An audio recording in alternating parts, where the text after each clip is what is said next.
Hey guys, Chad here for Speech Communications, Chapter 7 and 8 overview.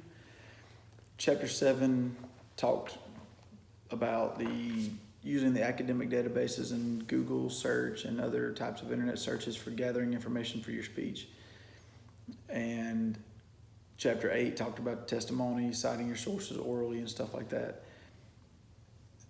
The biggest takeaway from Chapter 7 that I enjoyed learning, reading about, was the interview techniques. Some of the stuff that you can use and some of the ways that you can document your notes and stuff like that was really good.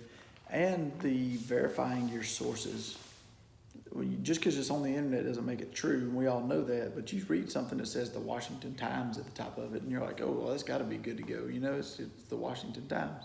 You still have to verify that. If you go to a library and look at it in a book, it's verified for you before it's verified before it ever gets to the library. So when you get it, you're like, well, that's good to go. It's been verified. But the internet's not the same way. I can go onto any website in the world and post anything I want, and it's just out there for everybody to read. Doesn't mean it's verified, doesn't mean it's factual. I can say that the water's red and the sky's yellow. Everybody's going to dispute it, but there's nobody out there to get it off the internet. There's nobody there to verify it before it goes up and everybody reads about it. You got to be careful with that kind of stuff and vet everything that you do.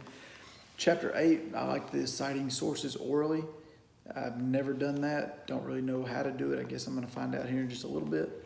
But citing your sources orally, I guess, would be a really good thing for a speech because you don't have access to the outline. Unless I send you a printout of it, there's no way that you're ever going to know what it says. Those are my takeaways from Chapter 7 and 8. Thanks for listening. See you guys next week.